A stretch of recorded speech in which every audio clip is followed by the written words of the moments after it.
عزیزان محترم، اللہ کے پیارے نبی صلی اللہ تعالیٰ علیہ وسلم کا زمانہ ظاہری ہے. مصطفیٰ کریم صلی اللہ تعالیٰ علیہ وسلم کے دور ظاہر میں ایک صحابی رسول ہے، نبی کا عاشق ہے. اللہ کے نبی صلی اللہ علیہ وسلم کی بارگاہ میں حاضر ہو کر عرض گزار ہے، یا رسول اللہ. ان کا نام ثعلبہ ابن ابی حاطب ہے. ثعلبہ ابن ابی حاطب بارگاہ رسول میں عرض کرتے ہیں، یا رسول اللہ علیہ السلام، میں بہت غریب آدمی ہوں. یا رسول اللہ، میری ضروریات زندگی پوری نہیں ہو پا رہی ہے. میرے پاس مال کی بڑی قلت ہے، میرے پاس دولت کی فراوانی نہیں ہے، میرے پاس اسباب زندگی گزارنے کے ذرائع فراہم نہیں ہے. یا رسول اللہ، آپ دعا فرما دے کہ میں مالدار ہو جاؤں. یا رسول اللہ، آپ دعا فرما دے میرے پاس بھی مالوں کا ذخیرہ ہو جائے. اللہ کے حبیب صلی اللہ علیہ وسلم ارشاد فرماتے ہیں، ثعلبہ، یہی غریبی ٹھیک ہے. جب مال کم ہوتا ہے تو آدمی کو شکر کم ادا کرنا پڑتا ہے، جب مال بڑھ جاتا ہے تو شکر زیادہ ادا کرنا پڑتا ہے. بسا اوقات انسان کے ذہن و فکر میں، دل و دماغ میں جب مال کی لالچ گھر کر جاتی ہے، آدمی حق ادا نہیں کرتا ہے اور اللہ سے جو وعدہ کر چکا ہے اس وعدے سے وہ مکر جاتا ہے تو پھر وہ تباہ و برباد ہو جاتا ہے، وہ ہلاکت کی منزل تک پہنچ جاتا ہے. حضرت ثعلبہ ابن حاطب کو سرکار نے سمجھا دیا، چلے گئے. مگر چند دن گزرنے کے بعد پھر بار گئے، رسول میں حاضر ہے. یا رسول اللہ علیہ السلام، میں بہت غریب آدمی ہوں. یا رسول اللہ، میں بہت غریب آدمی ہوں. آپ دعا فرما دے خدا کی بارگاہ میں، اللہ ہمیں مال کی دولت عطا فرما دے، اللہ ہمیں مال و دولت سے سرفراز فرما دے، میں مالدار آدمی ہو جاؤں. یا رسول اللہ علیہ السلام، دعا فرما دے. آقا کریم علیہ السلام نے پھر سمجھایا، مگر وہ اصرار کرتے نہیں. یا رسول اللہ، آپ دعا فرما دے. اللہ کے پیارے نبی صلی اللہ علیہ وسلم نے دست مبارک دراز فرمائے، اپنے نورانی ہاتھوں کو اللہ کے حبیب نے بارگاہ رب العالمین میں دراز کر کے دعا مانگی ہے، پروردگار عالم ثعلبہ کے لیے مالداری عطا فرما دے. اے اللہ، ثعلبہ کے لیے مالداری عطا فرما دے، ثعلبہ کو ڈھیر سارا مال عطا فرما دے. عزیزان گرامی، مصطفیٰ کا رحمت دعا کرے اور قبول نہ ہو یہ ہو بھی نہیں سکتا ہے.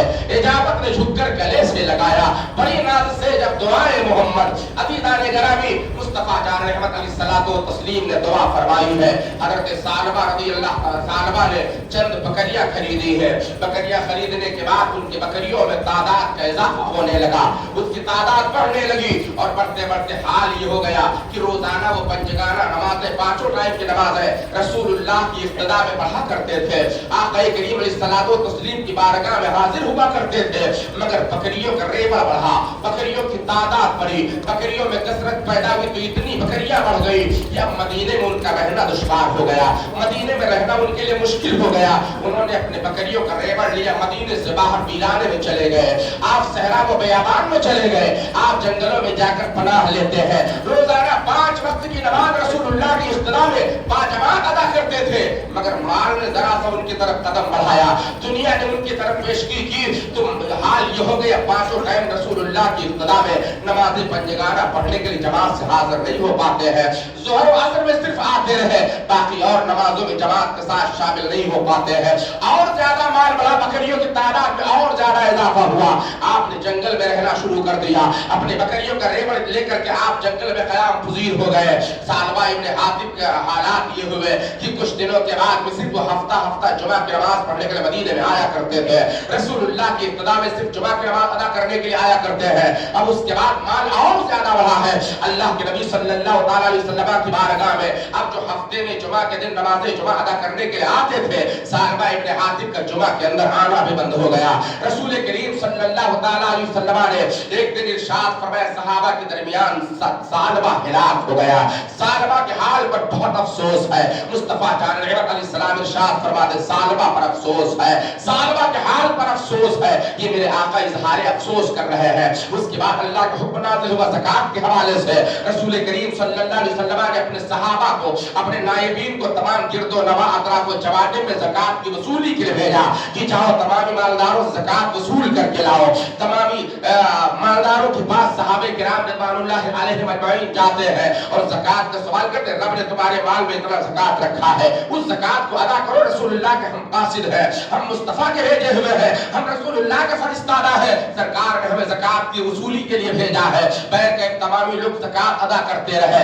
اسی طرح یہ زکات وصول کرنے والے نبی کے صحابہ کی جماعت جب ثعلبہ ابن ابی حاطب کے بعد جا کر پہنچے، یہ لوگوں نے کہا، اے ثعلبہ، اللہ کے نبی صلی اللہ علیہ وسلم نے ہم لوگوں کو زکات کی وصولی کے لیے بھیجا بھیجا ہے. تمامی عمرا نے, تمام امیروں نے, تمام دولت مندوں نے اپنی زکاتیں ادا کی ہے. سالبہ تم پر بھی زکات فرض ہے, تم بھی زکات ادا کرو. اور اس کے بعد سالبہ نے زکات کا حساب لگایا. لگانے کے بعد میں دیکھو کس طرح دنیا نے اسے گمراہ کیا ہے. سالبہ نے حساب لگانے کے بعد میں کہا یہ تو سراسر زیادتی ہے, یہ تو ٹیکس ہے, یہ رقم قطعی طور پر لینا درست نہیں ہے, اس رقم کو صرف زبردستی وصول کیا جا رہا ہے, میں زکات نہیں دوں گا. العیاذ باللہ تعالی. عزیزان کرام, سالبہ نے زکات دینے سے انکار کیا. یاد رکھیے اگر کسی انسان نے اللہ کی ذات کا انکار کیا وہ بھی کافر ہے. اسی طرح کسی نے اگر نماز کا انکار کر دیا وہ بھی کافر ہے. کسی نے زکات کا انکار کیا تو وہ بھی کافر ہے. کسی نے اگر روزے کا انکار کیا تو وہ بھی کافر ہے. ادا نہ کرے گا تو گنہگار ہوگا, لیکن اگر انکار کرے گا تو وہ کافر ہو جائے گا, دائرہ ایمان سے باہر ہو جائے گا. سالبہ ابن حاتم نے کہا میں زکات نہیں ادا کر سکتا, میں زکات نہیں دوں گا. المختصر یہ صحابہ رسول کریم صلی اللہ علیہ وسلم کی بارگاہ میں پہنچ گئے, سرکار کی بارگاہ میں گئے. ابھی ان صحابہ نے سرکار کی بارگاہ میں پہنچ کر کے کچھ کہا بھی نہیں ہے. مصطفیٰ جان رحمت علیہ السلام صحابہ کے درمیان ارشاد فرماتے ہیں سالبہ کو ہلاک ہو گیا, سالبہ ہلاک ہو گیا, سالبہ کو دنیا نے ہلاک کر دیا. مصطفیٰ جان رحمت علیہ السلام تأسف کا اظہار فرماتے ہیں میرے آقا افسوس کر رہے ہیں سالبہ کے حال پر. ایک وہ وقت تھا کہ سالبہ پانچوں ٹائم نماز پنجگانہ میرے پیچھے با جماعت مسجد نبوی ادا کرتے تھے, پھر ظہر و عصر میں آنے لگے, پھر جمعہ آنے لگے, پھر اس کا بھی آنا بند ہو گیا. جب انسان کے پاس دنیا آتی ہے تو بہت کم لوگ ایسے ہیں کہ دنیا آنے کے ساتھ ساتھ وہ دین پر قائم رہے, ان کا ایمان باقی رہے, ان کا ایمان سلامت رہے, ان کے ایمان کی حفاظت رہے. بہت کم لوگ ایسے ہوتے ہیں. اللہ تعالیٰ اپنے کرم سے جسے نوازتا ہے دولت کے ساتھ ساتھ ایمان کی دولت سے بھی اسے سرفراز فرماتا ہے. دولت دنیا بھی اس کے پاس ہے مگر ساتھ ساتھ اس کا ایمان بھی باقی رہا. رسول کریم صلی اللہ تعالیٰ علیہ وسلم کی بارگاہ میں اب ان صحابہ نے کچھ نہیں بتایا, سالبہ کی بات ہے, مگر سرکار نے فرمایا کہ سالبہ کے حال پر بہت افسوس ہے. سالبہ تو ہلاک ہو گیا.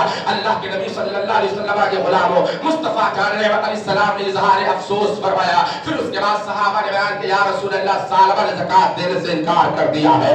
اللہ رب کریم کی بارگاہ سے آیت کریمہ سالبہ کی مذمت میں نازل ہوئے, جس میں اللہ نے, جس کا مفہوم یہ ہے, رب نے ارشاد فرمایا تھا کہ جس نے اللہ سے وعدہ کیا تھا مال دینے کے بعد ادا کرنے کا, شکر ادا کرنے کا, وہ لوگ اپنے قول سے مکر گئے, وہ لوگ اپنی باتوں سے پھر گئے اور اللہ رب کریم انہیں ناپسند فرماتا ہے. اس قسم کے مفہوم کی آیت قرآنیہ نازل ہوئی. دھیرے دھیرے یہ آیت کریمہ جب سالبہ تک پہنچی تو کچھ دنوں کے بعد سالبہ اپنے زکات کا مال اکٹھا کر کے سرکار کی بارگاہ میں حاضر ہوئے. حاضر ہونے کے بعد عرض کرتے یا رسول اللہ یہ زکات کا مال لایا ہو, اسے آپ قبول فرما لیں. اللہ کے نبی صلی اللہ علیہ وسلم نے اس کی جانب سے چہرہ پھیر لیا, سالبہ کی طرف سے رخ پھیر لیا. مصطفیٰ فرماتے سالبہ چلے جاؤ, سالبہ کو اپنی رقم کو, اپنی دولت کو لے کر کے چلے جاؤ. جس رقم کو لینے سے رب نے منع فرما دیا اس رقم کو میں قبول نہیں کر سکتا ہوں. تم نے پہلے زکات دینے سے انکار کر دیا تو سالبہ تمہاری رقم خدا کی بارگاہ میں مقبول نہیں ہے. سالبہ کو رسول کریم نے واپس بھیج دیا.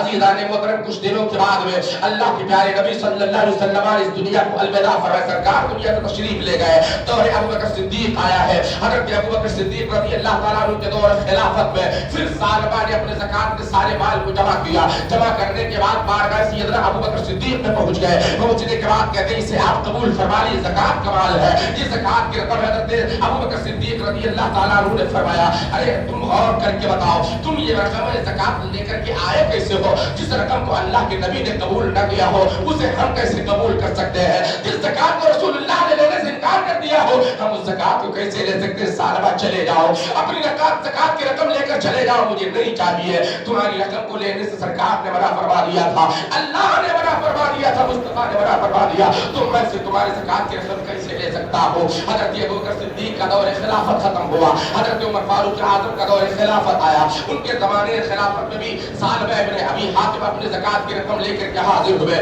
عرض کرتے ہیں امیر المومنین اس وقت اسلام کو مال کی بہت ضرورت ہے, یہ میرے زکات کی رقم ہے, اسے آپ قبول فرما لیں. حضرت سیدنا عمر فاروق اعظم رضی اللہ تعالیٰ عنہ فرماتے ہیں جس کے زکات کی رقم کو رسول اللہ نے قبول نہ کیا ہو, جس کے زکات کی رقم کو سیدنا ابوبکر صدیق رضی اللہ عنہ نے قبول نہ کیا ہو اسے عمر کیسے قبول کر سکتا ہے؟ اگر میں نے تمہاری زکات کی رقم قبول کر لیا کل بروز محشر میں رب کی بارگاہ میں مصطفیٰ کو کیا جواب دوں گا؟ ابوبکر صدیق کو جواب کیا دوں گا؟ واپس چلے جاؤ, تمہارے زکات کی قبولیت نہیں ہے, اللہ نے تمہارے زکات کو منع کر دیا ہے. عزیزان گرامی رب نے میں تمہاری مذمت میں تمہاری برائی میں تمہاری مخالفت میں قرآن میں آیت کریمہ نازل فرما دیا. المختصر سالبہ سر پر خاک اڑاتا ہوا افسوس کرتا ہوا چلا گیا کہ میں غریبی میں تھا اسی وقت میں بہتر تھا لیکن دنیا نے مجھے تباہ کر دیا, دنیا کے مال نے مجھے گمراہ کر دیا, دنیا کے دولت کی چکا چوند نے مجھے گمراہ کر دیا. عزیزان گرامی سیدنا عمر حضرت عثمان غنی رضی اللہ عنہ کے دور میں سالبہ ابن ابی حاتم کا انتقال ہو گیا. عزیزان محترم رسول کریم صلی اللہ تعالی علیہ وسلم نے جو مالداروں کے مال میں غریبوں کے لیے 2.5% زکات کی رقم متعین فرمائی ہے, یہ ٹیکس نہیں ہے, یہ زیادتی نہیں ہے, یہ جرمانہ نہیں ہے, یہ زبردستی وصولی نہیں ہے. اللہ رب کریم نے مالداروں کے مال میں غریبوں کا حق عائد فرمایا ہے. مصطفیٰ اسی کو ادا کروانے آئے ہیں, لوگوں کو ان کا حق دلانے آئے ہیں. اس لیے میرے بھائی رسول کریم علیہ الصلوۃ والتسلیم کے فرمودات کو ذہن و فکر میں رکھو. اگر آج بھی اللہ تعالیٰ نے آپ کو مال و دولت سے سرفراز فرمایا ہے, آپ کو اللہ نے دولت سے نوازا ہے, یاد رکھیے آپ اپنی دولت کی ادائیگی کے لیے کبھی لالچ مت کریں اتنا پیسہ میرا نکل جائے گا, 1 لاکھ میں 2500 روپے ہمارا نکل جائے گا تو کم ہو جائے گا. نہیں, زکات ایک ایسی رقم ہے جسے ادا کرنے سے کبھی انسان کی پونجی میں کمی نہیں آتی ہے. اللہ برکتیں عطا فرماتا ہے. اللہ